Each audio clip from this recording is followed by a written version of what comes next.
بچے کی mental health کو برقرار رکھنے کے لیے ٹیچر کا جو کردار ہے اس کے بارے میں آپ کیا کہیں گے؟ اس کے لیے سب سے ضروری ہے کہ اساتذہ کرام کی نفسیاتی اور ذہنی صحت ٹھیک ہو. وہ مارک ٹوین کا ایک جملہ ہے, I went to school for psychologically disturb teachers. یعنی والدین مجھے بھیجتے تھے اور میں اسکولوں میں گیا اور ذہنی اور نفسیاتی معذور اساتذہ کے ہاتھوں میں, مطلب یعنی تو وہ ایک سب سے زیادہ ضروری میں سمجھتا ہوں. اساتذہ کرام بچوں کی فکر بعد میں کریں. مجھ سے اکثر ٹیچر ٹریننگ پروگرامز میں لوگ پوچھتے ہیں کہ اچھی ٹیچنگ کے لیے آپ بتائیں لیسن پلان کیسے بنے گا. تو میں ان سے کہتا ہوں لیسن پلان کو چھوڑ دو, ابھی پہلے تم رات میں وقت پہ سو جاؤ. رات میں جو وقت تم واٹس ایپ اور موبائل فون اور سوشل میڈیا پہ لگاتے ہو وہ نیند پوری لے لو. صبح تیار ہو کے ناشتہ کر کے گھر سے نکلو, گھر والوں سے لڑ کے مت نکلو. تو اگر یہ مطلب بچوں کو سلام کرنے میں پہل کرو, یہ مسکراتے ہوئے نظر آؤ, خوش نظر آؤ, جی جی جی, تو یہ 4-5 کام اگر تم کر لو اور لیسن پلان قضا بھی ہو جائے تو اس کا گناہ نہیں ملے گا انشاءاللہ. لیکن اگر یہ جو زندگی یعنی اچھی زندگی گزارنے کی ذمہ داری کو ایک خوبصورت لیسن پلان سے سبسٹیٹیوٹ نہیں کیا جا سکتا. یعنی زندگی کی 2 نمبری کو 1 نمبر لیسن پلان بنا کے مطلب سبسٹیٹیوٹ نہیں کیا جا سکتا. بہت خوبصورت بات واضح ہو رہی ہے؟ جی جی. تو زندگی کی 2 نمبری کو ختم کرنا ہو اور اپنے نفس کے کھوٹ کا اعتراف کرنا ہوگا کہ بھائی ہم مطلب میں کبھی کبھی سوچتا ہوں کہ وہ استاد جو کسی بچے کے پیچھے پڑا ہوا ہے کہ تم قبول کرو کہ تم نے جھوٹ بولا ہے, دونوں کا اگر ابھی اسی وقت انتقال ہو جائے تو بچے کو کتنی حیرت ہوگی کہ وہ صاحب جو میرے جھوٹ کا اقبال جرم کروا رہے تھے انہوں نے اپنی زندگی میں 4,500 جھوٹ بولے تھے اور میں نے تو اپنی زندگی کا 3را جھوٹ بولا تھا جس کے اوپر وہ مجھے پکڑ کے کھڑے ہو گئے تھے. بات واضح ہو رہی ہے؟ جی جی بالکل. تو مسئلہ وہاں سے آ رہا ہے. یعنی وہ لوگ جو اولاد کی اور نوجوانوں کی تعلیم و تربیت پر مامور ہیں انہیں اپنا محاسبہ کرنا ہوگا, انہیں وہ بن کے دکھانا ہوگا. یعنی یہ کام مطلب اچھے بنو اور تم لوگ ایسے ہو تم لوگ ویسے ہو اس طرح کر کے نہیں ہوگا.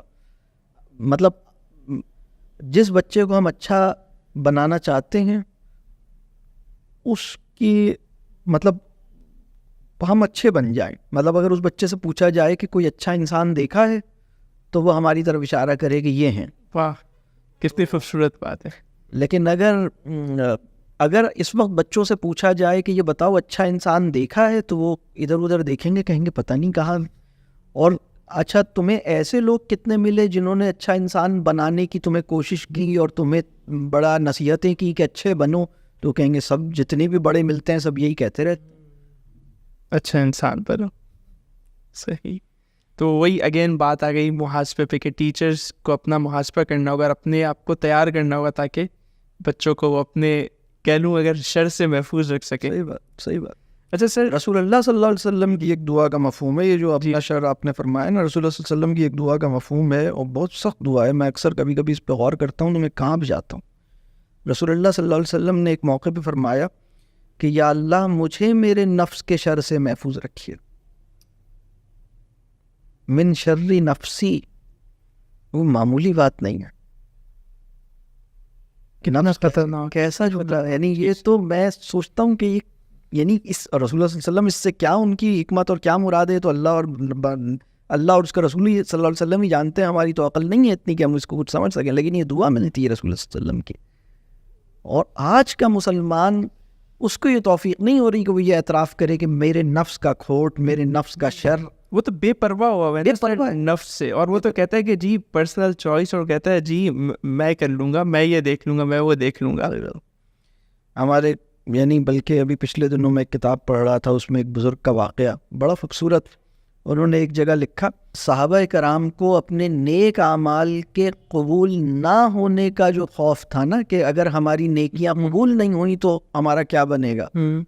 آج کے مسلمان کو اپنے گناہوں پر بھی اتنا خوف نہیں ہے جتنا صحابہ کرام کو اپنے نیک اعمال کے قبول نہ ہو جانے پر. یعنی اگر میرے نیک اعمال کے رد کیے جانے نہیں, اگر اللہ قبول نہ کرے تو میں کہاں جاؤں گا. یعنی اتنی ہٹ دھرمی. اتنی. تو یہ اللہ تعالیٰ ہمارے لیے مطلب آسانی کرے کہ ہم اعتراف کریں. اور بچوں کی نفسیاتی صحت بہت اہم ہے. اور اصل میں بچوں کا مسئلہ یہ ہے کہ تعلق کو ترسی ہوئی نسل ہے. ان کو عزت نہیں ملی, ان کو پیار نہیں ملا. ان کو مطلب اگر بچوں سے یہ پوچھا جائے کہ یہ بتاؤ کوئی ایسا انسان ہے جو تمہیں تمہارے ہوم ورک کو چیک کیے بغیر تم سے محبت کا اظہار کرتا ہے, تمہارے نمبر معلوم کیے بغیر تمہاری عزت پہ تیار ہو جاتا ہے, تمہارا وائبہ لیے بغیر تمہیں تکریم سے نوازتا ہے, تو مطلب وہ کہیں گے کہ نہیں ایسا تو کوئی نہیں ہے, یہ تو ہمیں بلاتے ہیں, ہمیں بلا کے ہم سے وعلیکم السلام کہنا شروع کر دیتے ہیں اور پھر ہمیں شرمندہ کرتے ہیں کہ ہم نے سلام نہیں کیا. میں لٹرلی اس وقت یہ مبالغہ نہیں کر رہا, یعنی اس وقت بہت سارے لوگ ایسے ہیں جو بچوں کو دیکھتے ہیں اور اس کو توجہ دلانے کے لیے کہ سلام اس نے کرنا تھا تو وہ کہتے ہیں وعلیکم السلام, اور اس میں بھی ایک سارکیزم ہے نا, اس میں بھی ایک استہزاء ہے. اور میں اکثر یہ کہتا ہوں کہ استاد وہ ہستی ہے جو کسی اچھے لفظ سے بھی منفیت پیدا کرنے پہ قادر ہے. مثال کے طور پر ایک لفظ ہے شہزادے. اب اگر استاد کسی کو یہ اتنے اچھے لفظ سے بھی شہزادے کیا حال ہے, مطلب آپ یعنی ایک ایسا لفظ جو ایک سمجھ لیں اکرام کا لفظ ہے نا, تو استاد جی نے شہزادے کا لفظ ایسے بولا کہ مطلب اس لفظ کی جان نکال دی اور اصل میں بتا دیا, اس کو زیرو کر دیا. بالکل.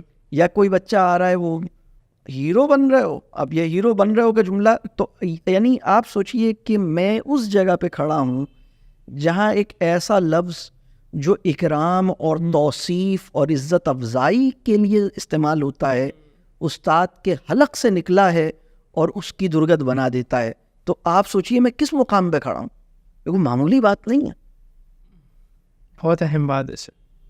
تو اللہ تعالیٰ آسان کرے. مطلب اگر ہمارے معاملات کھول دیے جائیں نا تو ہم بخشے نہیں جا سکتے. اللہ بس اللہ کیا احسان ہے کہ اس نے اپنی پہچان رحمان و رحیم, مطلب اس نے ہمیں بتایا کہ میں رحمان و رحیم پہلے ہوں, باقی ساری اور بعد میں. تو اس سے ذرا امید سی لگتی ہے. لیکن یہ کہ قرآن میں جب وہ آیت نازل ہوئی,